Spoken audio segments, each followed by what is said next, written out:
अस्सलाम वालेकुम। हाँ, अच्छा ये मैंने अपने थीसिस की प्रेजेंटेशन ले ली है।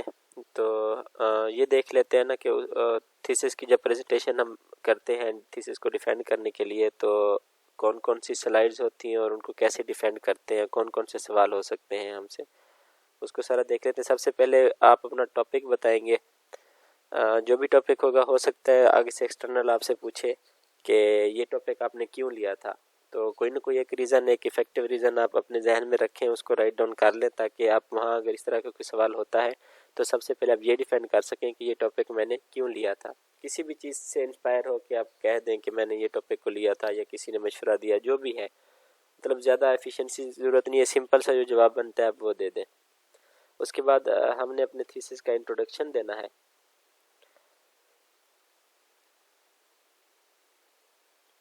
इंट्रोडक्शन में जो मेन आपकी थीसिस की इंट्रोडक्शन पहले चैप्टर है, उसमें मेन जो चीज़ है आपकी, आपने इंट्रोड्यूस करना है अपने टॉपिक को। क्योंकि मेरा हरासमेंट से रिलेटेड था, मैंने हरासमेंट का थोड़ा सा हवाला दे के उसको डिफाइन कर दिया। किसी भी स्लाइड को ज़्यादा ओवर लंबा नहीं करना, शॉर्ट रखें, सिंपल रखें और जिसको आप आसानी से बयान कर सकें। लाजमी नहीं है आपने इंग्लिश वैसी की वैसी पढ़ देनी है। आप उस जो भी आपकी स्लाइड है उसका आप लुबे लुबा बता दें कि इस स्लाइड में मैं क्या कहना चाहता हूँ। आप अपनी लैंग्वेज में, जिसमें आपको कमांड हासिल है, आप उस लैंग्वेज में आप बता दें उनको। बेशक उर्दू में बता दें, बेशक इंग्लिश में बता दें, लेकिन ये है कि उस तक मतलब कन्वे होना चाहिए कि आप अपने टॉपिक को इंट्रोड्यूस कर रहे हैं, इस टॉपिक का मतलब क्या है। ठीक है, तो मेरा चूँकि हरासमेंट से रिलेटेड था तो मैंने उसको हरासमेंट डाला था। देन आ जाता है स्टडी का पर्पज़, कि आपने स्टडी को कंडक्ट क्यों किया। जो भी आपका मेन पर्पज़ था आप उस पर्पज़ को डिफ़ाइन करेंगे आसान से लफ्ज़ों में। ये पहले चैप्टर वाली चीज़ें चल रही हैं। स्टेटमेंट ऑफ प्रॉब्लम लेंगे पहले चैप्टर से, आप अपने प्रॉब्लम को स्टेट करेंगे। नॉर्मल सी अच्छी सी वर्डिंग में स्टेट कर दें कि स्टेटमेंट ऑफ प्रॉब्लम तो वही चैप्टर में से लें आप। स्टेटमेंट ऑफ प्रॉब्लम हो सकता है आपके पहले चैप्टर में थोड़ा सा ज़्यादा डेटा हो, आप उन उसमें से देख लें जो लुबे लुबाब है, जिसमें आप अपने प्रॉब्लम को स्टेट कर रहे हैं कि ये प्रॉब्लम है जिसको मैं ने आइडेंटिफाई किया है और इसको मैं कैरी कर रहा हूँ। ठीक है, तो आप अपने जो आपका टाइटल है उसके अकॉर्डिंग स्टेटमेंट ऑफ प्रॉब्लम जो आपकी थीसिस की बनी हुई है आप वो उसको डिफ़ाइन कर देंगे। ठीक है, वो वाली लाइनें डालें जिसमें पूरी प्रॉब्लम ऑफ स्टेटमेंट जो है कवर हो जाए। देन रिसर्च ऑब्जेक्टिव्स होगा आपके। जो भी ऑब्जेक्टिव्स हैं 2 3 4 5 जितने भी हैं, आप अपने ऑब्जेक्टिव्स बताएं उनको। चाहे वो डिस्क्रिप्टिव स्टडी है, चाहे वो एक्सपेरिमेंटल है, जो भी है।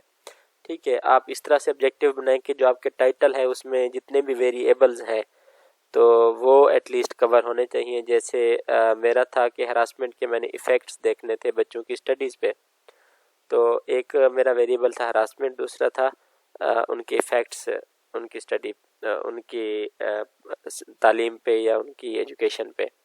तो मैंने उसको फिर ब्रेक डाउन करके इस तरह से 4 ऑब्जेक्टिव्स बना लिए थे।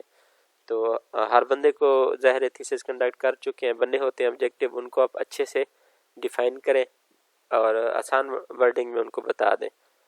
उन्हीं जो हमारे ऑब्जेक्टिव्स होते हैं उतने रिसर्च क्वेश्चन तो ज़रूर होते हैं या फिर उससे ज़्यादा हो सकते हैं, कम नहीं हो सकते। तो चूँकि मेरे 4 ऑब्जेक्टिव थे, मैंने सिंपल रखा उसको, 4 ही उसके रिसर्च क्वेश्चन बनाए। वो जो ऑब्जेक्टिव थे उन्हीं को क्वेश्चन में कन्वर्ट कर दिया। ये याद रखें, रिसर्च क्वेश्चन जो होते हैं वो ज़्यादा हो सकते हैं, ऑब्जेक्टिव्स ज़्यादा नहीं हो सकते। ठीक है, तो या तो आप अगर आपकी एक्सपेरिमेंटल स्टडी है तो फिर आपने हाइपोथेसिस बनाए होंगे कुछ, तो या तो आप वो जो हाइपोथेसिस है वो बयान कर दें, या तो जो आपके रिसर्च क्वेश्चन है। डिस्क्रिप्टिव में ज़्यादातर रिसर्च क्वेश्चन लेते हैं और एक्सपेरिमेंटल स्टडी हो तो उसमें हम हाइपोथेसिस कैम करते हैं कि इस चीज़ का इफ़ेक्ट इस चीज़ के साथ कैसे होगा। हम उसमें 2 हाइपोथेसिस होते हैं, या नल हो सकता है या ट्रू हो सकता है, तो हम उस बेस पे फिर आगे स्टडी कंडक्ट करते हैं। आप अपनी स्टडी की जो सिग्निफिकेंस है कि आप इस स्टडी को कंडक्ट कर रहे हैं उसके फ़ायदे क्या होंगे, तो वो आप सिग्निफिकेंस की 2-4 लाइनें डाल दें जस्ट अपनी थीसिस में से, ताकि आप उसको मेन लुबे लुबाब बता दें कि ये मेरी थीसिस या रिसर्च कंडक्ट करने के बाद ये उसका आउटपुट होगा और ये उसकी सिग्निफिकेंस होगी। यहाँ तक सिग्निफिकेंस तक आपका पहले चैप्टर की चीज़ें काफ़ी हैं। ठीक है, इसके बाद आप आ जाते हैं सेकंड चैप्टर। इस पॉइंट ऑफ व्यू से बहुत ज़्यादा इंपॉर्टेंट नहीं होता डिफाइन करने के हवाले से, क्योंकि उसमें हमने सारा लिटरेचर लिया होता है। तो उसमें से आप देख लें जो आपके टाइटल को सूट कर रही हैं, एक दो रिसर्चेज, उनका थोड़ा सा हवाला दे दें एक दो स्लाइड्स में, वो भी थोड़ा सा, कि जिससे ये ज़ाहिर हो जाए कि आपके टॉपिक के अकॉर्डिंग फ़लाँ बंदे ने ये बात कही थी, फ़लाँ ये, ठीक है। तो शॉर्ट एंड स्वीट आप उसको थोड़ा रखें और उसको अच्छे से डिफ़ाइन कर दें कि और कोशिश करें लेटेस्ट लिटरेचर रिव्यू हमेशा जो ज़्यादातर एक्सेप्ट किया जाता है वो किया जाता है आपकी लेटेस्ट रिसर्चेज। तो जितनी एक लेटेस्ट रिसर्चेज आपके पास हैं उनमें से ही कोई सिलेक्ट करके डाल दें। सबसे इम्पोर्टेंट है जिस पे ज़्यादा सवाल जवाब होते हैं वो रिसर्च मेथडोलॉजी है।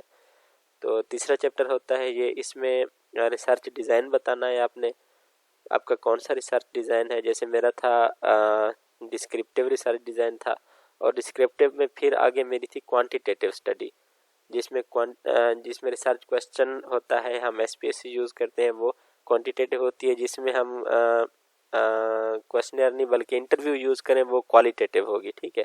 तो हमारी चूँकि हमने क्वेश्चनर बना के डेटा लिया था तो हमारी क्वांटिटेटिव थी, तो मैंने लिख दिया है कि मेरी स्टडी क्या थी, क्वांटिटेटिव और डिस्क्रिप्टिव। देन आ जाता है पॉपुलेशन।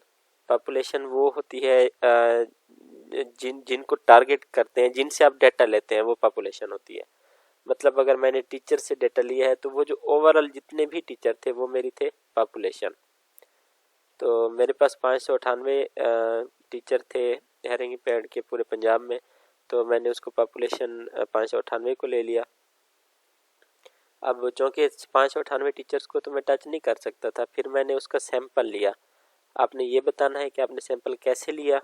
जैसे मैंने इसको ऑनलाइन सैंपल कैलकुलेटर यूज़ किया था, तो मैं वो बता दूंगा कि ऑनलाइन सैंपल कैलकुलेटर यूज़ किया था। कुछ और मेथड्स भी हैं, कुछ एजुकेशनिस्ट ने कुछ टूल्स भी बताए हुए हैं जिनकी मदद से आप ले सकते हैं। कुछ लोग 5 to 10% भी ले लेते हैं।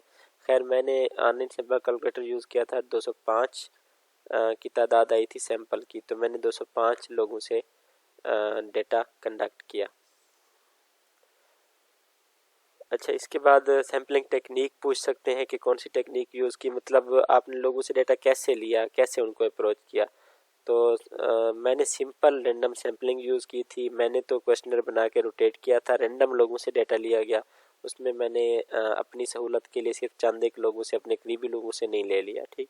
मैंने सिंपल रैंडम सैम्पलिंग यूज़ की थी, वो सैम्पलिंग टेक्निक होगी। इसी तरह आपने हो सकता है प्रपोजिव ली हो, आपने जो भी ली आपके तीसरे चैप्टर में लिखा होगा, तो आप उसी टेक्निक को लिख लें और उसको गूगल में सर्च करके देख लें कि उसका क्या मतलब है। तो वो टेक्निक का आपको पता होना चाहिए कि आपने ली और क्यों ली। मेरी खैर सिंपल रैंडम सैम्पलिंग थी। इंस्ट्रूमेंट के बारे में फिर सवाल होता है, तो आप कहते हैं कि अगर आपने एडॉप्ट किया है किसी का तो आप वो बताएंगे कि मैंने फ़लाँ रिसर्च से एडॉप्ट किया है और उस बंदे से इजाज़त भी ली है। सेकंड ये होता है कि आपने लिटरेचर रिव्यू की मदद से इंस्ट्रूमेंट खुद डेवलप किया होता है। तो चूँकि मैंने खुद डेवलप किया था तो मैंने लिखा कि सेल्फ मेड क्वेश्चनर था मेरा, और उसमें कितने पार्ट्स थे, उसमें 4 पार्ट्स थे मेरे। ये जो 4 पार्ट्स थे ये वही हैं जो मेरे ऑब्जेक्टिव्स थे, उन्हीं के अकॉर्डिंग मैंने 4 पार्ट्स लिए। पहले के अगेंस्ट 15 स्टेटमेंट थी, दूसरे के अगेंस्ट 16 स्टेटमेंट थी, तीसरे के अगेंस्ट 14 स्टेटमेंट थी, और लास्ट के अगेंस्ट 13 स्टेटमेंट थी। तो ये मेरे थे सवाल, और ये क्वेश्चनर के 4 पार्ट्स थे। तो ये बता दूंगा मैं एक्सटर्नल को। वो ये सवाल करते हैं मोस्टली कि आपने कैसे फिर सेल्फ पेड बनाया, तो आप कहेंगे कि ये लिटरेचर रिव्यू की बेस पे बनाया, लिटरेचर रिव्यू में से मैंने अखज़ किया। तो एक दूसरा होता है, वो कहते हैं किस बेस पे बनाया है, तो आप कहें मैंने अपने ऑब्जेक्टिव्स की बेस पे बनाया है। जो मेरे ऑब्जेक्टिव्स थे उन्हीं को माइंड में रखा और उन्हीं के अगेंस्ट मैंने क्वेश्चन डेवलप किया। वैलिडिटी एंड रिलायबिलिटी है। वैलिडिटी सबसे पहले है कि आप कितने लोगों से आपने वैलिडेट कराया। 3 या 4 प्रोफेसर जो भी हैं आप उनके नाम बताएं कि इन लोगों को मैंने प्रेजेंट किया अपना टूल और उन्होंने उसको वैलिडेट किया, तो ये वैलिडिटी हो जाएगा। और रिलायबिलिटी होती है सेकंड चीज़, वो होती है SPSS सॉफ्टवेयर है, उसके थ्रू जो हम उसकी रिलायबिलिटी कैलकुलेट करते हैं। हम रिलायबिलिटी में जाते हैं SPSS में और उसका क्रोमबैक अल्फ़ा की कीमत देखते हैं। वो जो क्रोमबैक अल्फ़ा है वो 0.7 से ज़्यादा होना चाहिए। एक्सेप्टेबल होगा। अगर वो 0.7 से कम है तो इट मीन्स आप उसको दोबारा से बनाएं। तो चूँकि मेरे 4 सेक्शन थे और ओवरऑल सबका 0.7 से ज़्यादा क्रोमबैक अल्फ़ा की वैल्यू आई है, तो मेरे पास 15 स्टेटमेंट पहले में थी, 16, 14, 13 और टोटल 58 स्टेटमेंट थी। सबका जो क्रोमबैक अल्फ़ा की वैल्यू आई है, रिलायबिलिटी आई है, वो मेरी 0.7 से ज़्यादा है। तो ये मेरा जो क्वेश्चन था ये रिलायबल था। सो मैं इसको मज़ीद डाटा कलेक्शन के लिए कैरी कर सकता था। फिर वो सवाल होता है डाटा कलेक्शन कैसे की है। क्योंकि जब मैंने कलेक्शन की थी तब कोविड-19 चल रहा था, तो उसका फिर मुझे ऑनलाइन मैंने गूगल फॉर्म बनाया, उसका लिंक जनरेट किया और उसको मुख्तलिफ ग्रुप्स में टीचर्स को भेजा, लोगों को कॉल्स भी की और कुछ जिनसे ख़ुद डाटा ले सकता था उनसे फ़िज़िकली ख़ुद भी लिया। तो जो जो प्रोसीजर आपने फॉलो किया है वो आपके 3rd चैप्टर में लिखा हुआ है, आपने उसी को फॉलो करना है। उसी 3rd चैप्टर में देखें, जो भी लिखा हुआ है आप उसको डिफ़ाइन करें अपने लफ्ज़ों में कि मैंने ऐसे ऐसे डाटा कलेक्ट किया। फिर आ जाता है एनालिसिस ऑफ डाटा। तो मैंने चूँकि SPSS यूज़ किया था तो मैंने वही लिखा कि मैंने SPSS को यूज़ किया। उसमें 2 तरह के स्टेटिस्टिक्स होते हैं, एक डिस्क्रिप्टिव होता है, एक इन्फ्रेंशियल होता है। डिस्क्रिप्टिव होता है वो जो हम क्वेश्चनर पे लगाते हैं और डेमोग्राफिक्स पे लगाते हैं, जिसमें परसेंटेज होती है, फ्रीक्वेंसी होती है, परसेंटेज होती है, मीन होता है और स्टैंडर्ड डेविएशन होता है। ये सबसे पहले डेमोग्राफिक की टेबल होती है, उसके बाद क्वेश्चनर की जो जितने भी पार्ट्स हैं उनकी जो टेबल है उनमें सारी यही चीज़ें कैलकुलेट की गई हैं, ये सारी होती हैं डिस्क्रिप्टिव। उसके बाद आ जाता है इन्फ्रेंशियल स्टेटिस्टिक्स। तो इन्फ्रेंशियल में हम लगाते हैं मीन को, हम देखते हैं कि कितना एक मीन वेरी कर रहा है डेमोग्राफिक्स की बेस पे। जैसा कि आप जेंडर के लिए है तो मेल की क्या ओपिनियन रही है ओवरऑल, उनका मीन क्या था, और फीमेल की क्या ओपिनियन रही है, उनका मीन क्या था किसी हमारे टॉपिक के रिलेटेड। तो उसमें इन्फ्रेंशियल स्टेटिस्टिक्स में टी टेस्ट और एनोवा टेस्ट यूज़ होते हैं। टी टेस्ट वहाँ यूज़ होता है जिन डेमोग्राफिक्स के ऑप्शन 2 होते हैं, जैसा कि जेंडर है इसका मेल और फीमेल, ठीक है। इसी तरह फ़र्ज़ करें अगर स्कूल है, प्राइमरी और मिडिल 2 ऑप्शन है तो वो टी टेस्ट लगेगा। अगर 2 से ज़्यादा ऑप्शन है, जैसा कि एज फ़र्ज़ करें 20 से 30, 30 से 40, 40 से 50, 50 से ज़्यादा, तो ये फ़र्ज़ करें 4 ऑप्शन है तो इस पे टी टेस्ट नहीं लगेगा, इस पे फिर एनोवा टेस्ट लगेगा। जिसके ऑप्शन 2 होंगे उस पे टी टेस्ट, जिसके 2 से ज़्यादा होंगे उस पे एनोवा टेस्ट लगेगा। ये दोनों इन्फ्रेंशियल स्टेटिस्टिक्स हैं, उनका मतलब सेम होता है। दोनों टेस्ट यूज़ होते हैं मीन का डिफरेंस मालूम करने के लिए, सिग्निफिकेंट वैल्यू मालूम करने के लिए। सिग्निफिकेंट वैल्यू आप टी टेस्ट एनोवा टेस्ट की देखते हैं वो 0.05 से कंपेयर करते हैं।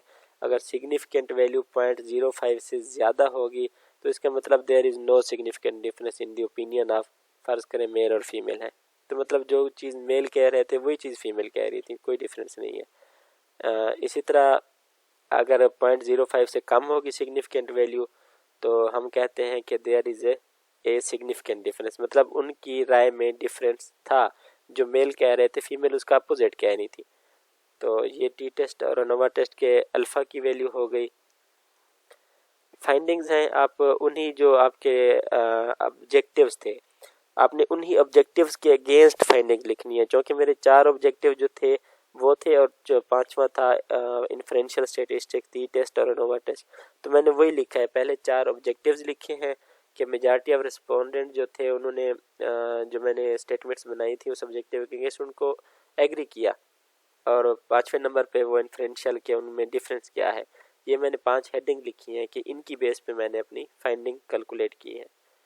देन मैंने हर फैक्टर के अगेंस्ट जो जो चीज़ मेरी फाइंडिंग में आई है मैंने वो लिखी है कि मेरा चूँकि पहला था कि फैक्टर कौन कौन से हैं, तो मैंने ये फैक्टर आइडेंटिफाई किए हैं, ये मेरी फाइंडिंग्स हैं। ये आइडेंटिफाई कैसे किए हैं, ये जो मेरे पास रिस्पॉन्सेज आए हैं, ये लोगों ने रिस्पॉन्ड किया है कि हाँ ये फैक्टर ठीक है, तो फिर ये मेरे फाइंडिंग्स में आ गया कि ये मेरे फैक्टर जो है मेरी फाइंडिंग्स हैं जो हरासमेंट में आते हैं।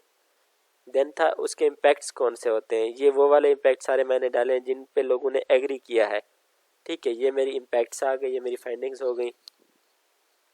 इसी तरह ये तीसरे के लिए जो जो लोगों ने जिस जिस चीज़ से एग्री किया है वो मेरी फाइंडिंग्स आ गई कि इन इन चीज़ों से लोगों ने एग्री किया है कि ये मेरी क्या है, ये इफ़ेक्ट्स हैं साइकोलॉजिकल। और हम इसको कैसे कम कर सकते हैं। आप इसको, इसलिए मैंने बुलेट्स में लिखा है, शॉर्ट करके लिखा है, वहाँ पे फाइंडिंग्स में डिटेल में था, तो चूँकि यहाँ प्रेजेंटेशन देनी है, ज़्यादा टाइम नहीं होता, तो उनको मैंने शॉर्ट करके एक एक दो दो तीन तीन चार चार लफ्ज़ में उसको कन्वर्ट किया और उसका लुबेलुबाब लिखा कि ये इस ऑब्जेक्टिव के अगेंस्ट ये मेरी फाइंडिंग है। 4 ऑब्जेक्टिव थे तो चारों के अगेंस्ट मैंने अपनी फाइंडिंग लिख ली, और 5वां ये इन्फ्रेंशियल स्टेटिस्टिक के बुनियाद पे मैंने इसको डिवाइड कर दिया 2 हिस्सों में, कि एक वो है कि जिसकी बेस पे सिग्निफिकेंट डिफरेंस है, इधर ये दोनों में नो गलत आ रहा है। एक वो था कि जिसमें मैंने बताया है कि सिग्निफिकेंट डिफरेंस है जिनकी ओपिनियन में, और दूसरी साइड में वो लिखा है जिनकी बेस पे सिग्निफिकेंट डिफरेंस नहीं है। देन फाइंडिंग्स की बेस पे हमने कंक्लूजन लिखना होता है, तो हमारे 4 ऑब्जेक्टिव थे, उनकी फाइंडिंग हमने डिफाइन की। तो जो भी कंक्लूजन है उसको आप जितना शार्ट कर सकते हैं उतना शार्ट करके 2-4 लाइनों में बता दें कि ये जो है ना मेरी कंक्लूजन है, ये फाइंडिंग्स थी, उसके अगेंस्ट डिस्कशन होती है, डिस्कशन की और उसके अगेंस्ट जो है ये मेरी कंक्लूजन्स आ गई, ठीक है। और ये कंक्लूजन फाइंडिंग की बेस पे होती हैं। देन आ जाता है रिकमेंडेशन। तो ये रिकमेंडेशन जो होती हैं कंक्लूजन की बेस पे होती हैं। इसमें 2 तरह की होती हैं, एक जनरल होती हैं और एक फ्यूचर रिसर्चर्स के लिए होती हैं, और एक होती हैं आपकी स्पेसिफिक जो आपके टॉपिक के रिलेटेड होती हैं। तो जो टॉपिक के रिलेटेड स्पेसिफिक है, आप यहाँ पे जस्ट वो 2-3 डाल दें, ज़्यादा डालने की ज़रूरत नहीं है। जो स्पेसिफिकली आपके टाइटल को टारगेट कर रही हैं आप उनको डाल दें, और वो रिकमेंडेशन बता दें कि आपने क्या क्या सजेस्ट की हैं रिकमेंडेशंस। तो बस ये बेसिक चीज़ें हैं सारी जिनको आपने अपने थीसिस में कवर करना है। ये 5 चैप्टर थे, 5 के हमने कवर किए हैं। पहला, तीसरा और 5वां सबसे इम्पोर्टेंट है। दूसरे की जस्ट एक स्लाइड डाली थी, चौथे की मैंने कोई स्लाइड नहीं डाली। ये 3-4 चैप्टर हैं, इनको अच्छे से, तीसरे को स्पेशली अच्छे से एक एक लफ्ज़ को पढ़ें, और ज़्यादातर जो क्वेश्चनिंग होती है वो तीसरे से होती है। Thank you.